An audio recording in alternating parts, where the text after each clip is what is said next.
You see the guineas? Yeah? You do?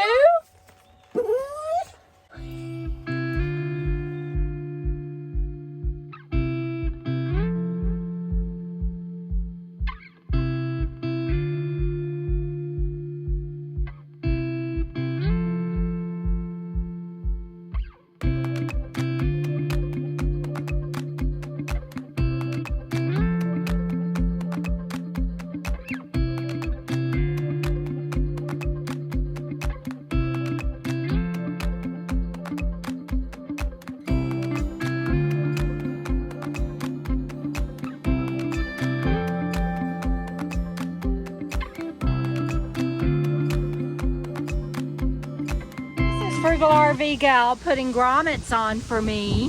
Thank you very much. It's a windy day. So it rained last night, and this is what it looks like in a creek near us that is usually dry. And that is the old bridge that is no longer used. And up at the top of the hill is the rest of the park on the other side of the river. The RV park where we're staying is across the river, and there's tennis courts, swimming pool, and then you take the road down to the main road where the bridges were. So a nice little park in this area. Well, there's the Thunder heading back.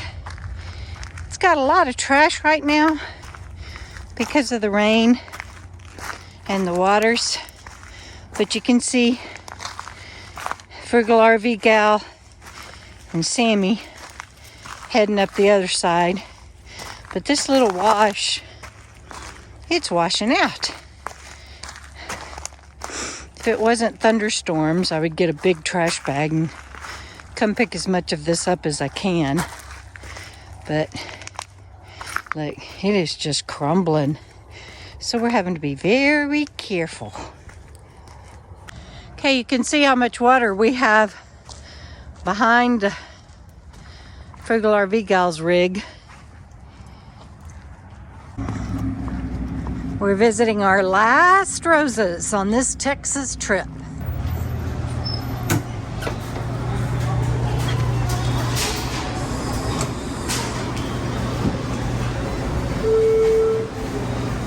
Everybody. Okay, so the reason I'm calling this part 2, this is part 2 of leaving Texas.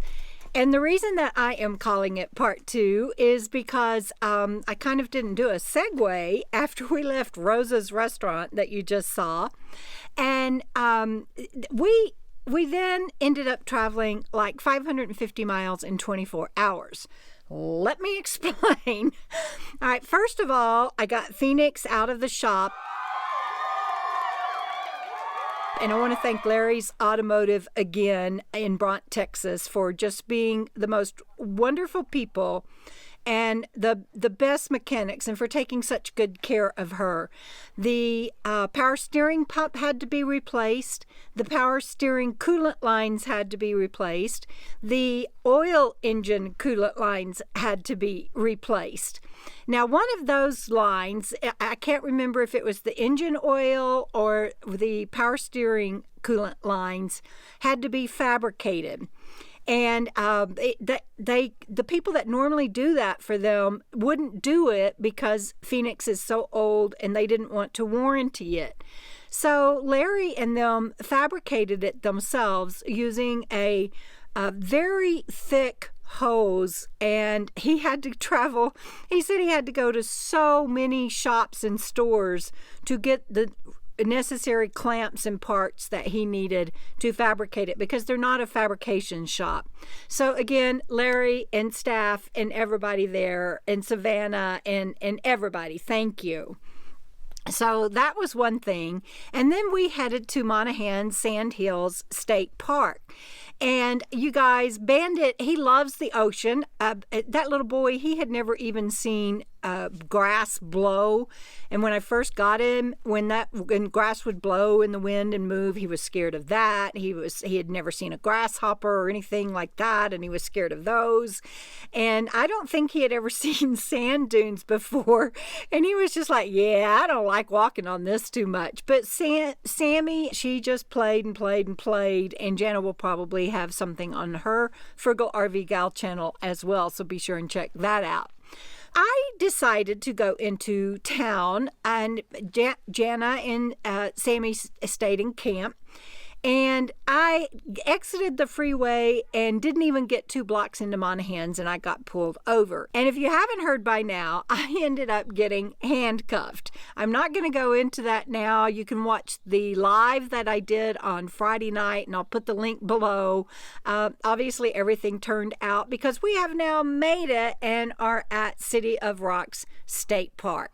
So my meetup begins on Monday. I will get what videos I can done. You are seeing this on Monday. And so by the time you see this, we will probably be in the meet and greet, and KOKO Fest 2022 will be well on its way. Wish all could be here, and I'm grateful for everyone that could make it this year. And we'll see you down the road, everybody. Keep on keeping on.